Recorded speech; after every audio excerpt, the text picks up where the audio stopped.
ఇప్పుడు ఏంది మాకు ఇరికిస్తావు ఏంది మన నమస్తే పెద్ద ఏం పేరు? షేక్ కరీముల్లా. షేక్ కరీముల్లా గారు, కూటమి ప్రభుత్వం వచ్చి 11 నెలలు అవుతుంది కదా, పరిపాలన ఎలా అనిపిస్తుంది మీకు? గత ప్రభుత్వాన్ని ఈ ప్రభుత్వాన్ని కంపేర్ చేస్తే ఒక మాట చెప్పాలంటే ఒక దైద్యుడు పోతే ఇంకో దైద్యుడు వచ్చాడని అంటే ఈ రెండు నచ్చలేదా మీకు? ఎందుకు? ఎందుకంటే ఏం చెప్తాం, వాడన్నా కొద్దిగా ఇచ్చేవాడు డబ్బులు, వీడు అది కూడా ఇవ్వట్లేదుగా. ఇస్తాము మెల్లగా అని చెప్పి అంటున్నారు కదా. ఏమి ఇచ్చేది 11 నెలలు అయిపోయింది, ఏమి ఇస్తాడు ఇంకా? ఏమి ఇస్తాడండి ఆయన? ఎవరా ఇచ్చేలాగా కనపడలేదు సార్. చెప్పకూడదు, పార్టీ మాదే, ఏం లాభం? వాడన్నా కొద్దిగా ఏదో వదిలేడు, ఆయన కూడా అస్సలు వదలట్లేదుగా.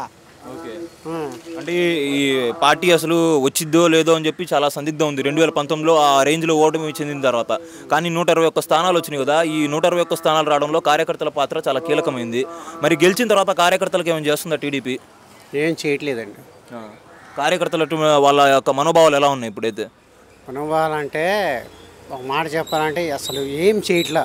ఒక మాట చెప్తా అంటే రావాల్సింది కూడా ఏమి ఇట్లా, నెలకు 15,000 ఇస్తా అన్నాడు, అది కూడా లేదు. మరి ఏంది ఇది? నెక్స్ట్ ఎట్టొస్తాడు ఆయన?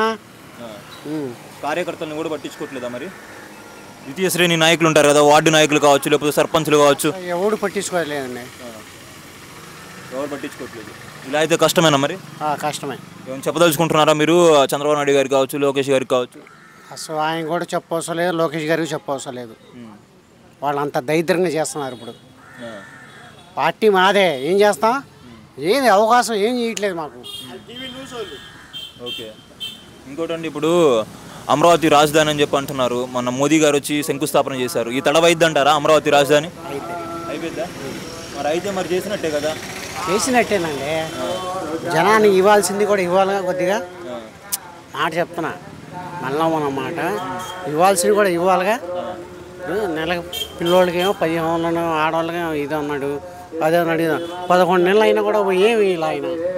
ఈ పిల్లలకి సంబంధించింది ఏమో తల్లి బంధనమో ఏదో చెప్పారు కదా, ఆ ప్రోగ్రామ్ అయితే వచ్చే నెల ఇస్తామని చెప్పి అంటున్నారు.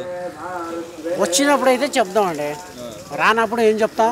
ఇప్పటికైతే కడుపు మంటుందంటారు. ఇప్పుడు దాకా ఏమి ఇలా అయినా. రాజధాని ఈసారి కంప్లీట్ అవుతుందని చెప్పి అంటున్నారు. 3 ఏళ్లలో కంప్లీట్ చేస్తామని చెప్పి చెప్పుకొచ్చారు కదా, 3 ఏళ్లలో అయిద్దంటారా? నెక్స్ట్ ఆయన దిగేదా కూడా అవ్వదు. దిగేదాకా కూడా అవదా? మద్యం రేట్లు ఎలా ఉన్నాయి? మద్యం రేట్లు అటు రోజు రోజు పెంచుతున్నాడుగా. ఎవరు? అయ్యగారు.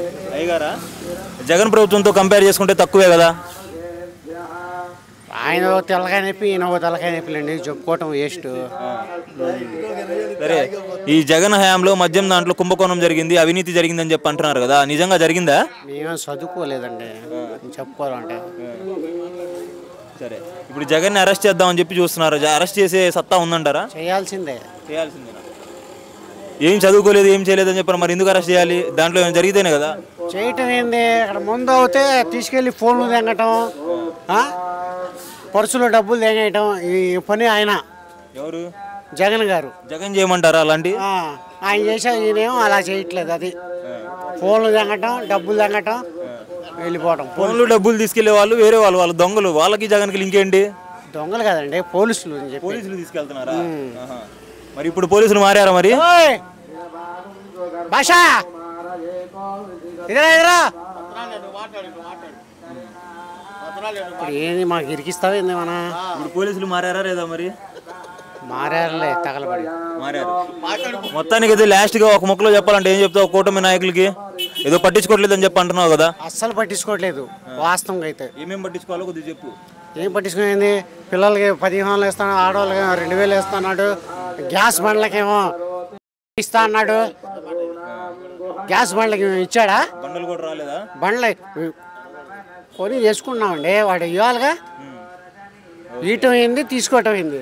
అది మామూలుగా ఇచ్చేయవచ్చుగా.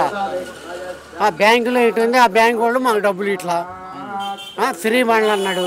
ఏముంది? Thank you.